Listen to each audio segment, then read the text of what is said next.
забавните песни, продължаваме с весела част, защото бабата Наска малко се разчувства и ни пуска това сълзи, нормално от радост обаче. Сега, от бащата и майката на младоженника.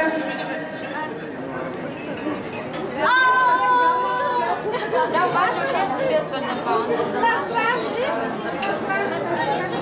500 паунда от родителите на младоженника. За оркестъра също 30 паунда, живи и здрави. Като даряват 500 паунда и едно лятно ранчо. Ранчо за 1 май, аплодисменти ли чува? Един хубав и щедър подарък с здраве да се радват и да се чувстват комфортно в тяхното ранчо. Със здраве да се харчат. Какво да ги поздравим? Какво да бъде поздрава за вас, за всички?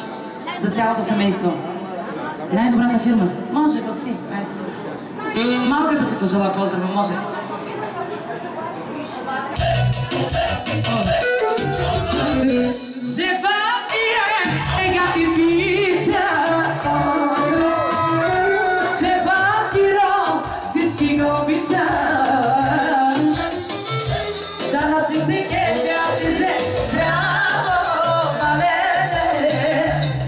И няма друга фирма като на Гиро. Гиро взема едно перето, обороте и ненависи. Се плаща си заплати, плаща валере. И няма друга фирма като наша.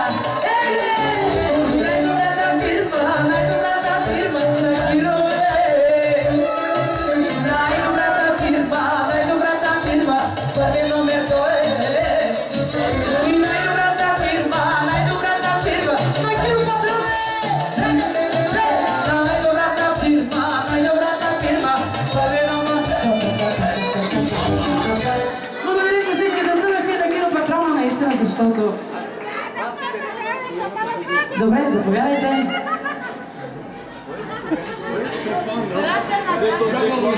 Брата на дядото на момчето. Така...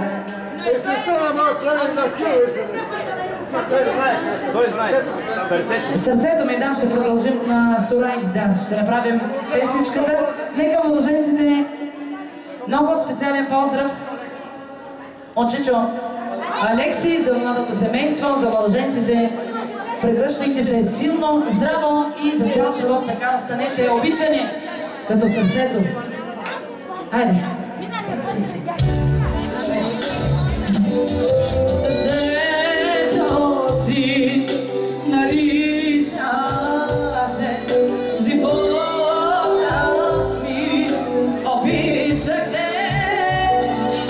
С тебе радвах се, за тебе плакала, но ти остави ме.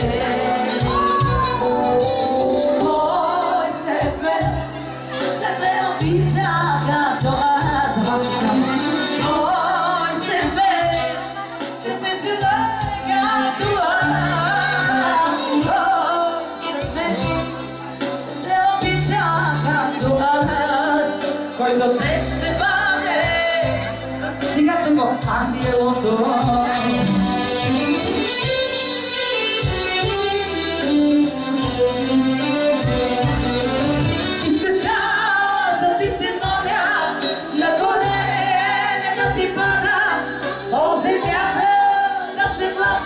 Заради една любов да припадам на мира от Бога аз да се извивам.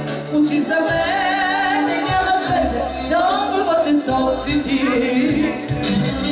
Искаш аз да ти се моля на колене да ти пада по земята да се плача заради една любов. Да припадам до мира от Бога аз да се извивам. Учи за мен нямаш вече толкова жестоки ти. семейство, живи и здрави и все така обичани да бъдат. Сега, супер, идеално за Фейсбука сме номер 1. Веднага. Така, братът на младоженката, на момичето, на булката подарява един хубав златен пръстен с бял камък, с бял диамант. Супер! Със здраве да си го носи. Точно. И 2 целувки. Браво! Със здраве! Също не сме пропуснали и зета, разбира се, нали така? Много важен, за да може да обича и да я гледа като принцеса. Зет като мед, син като пелин, както се казва, така наречено по-български. До амин! Дай Бог!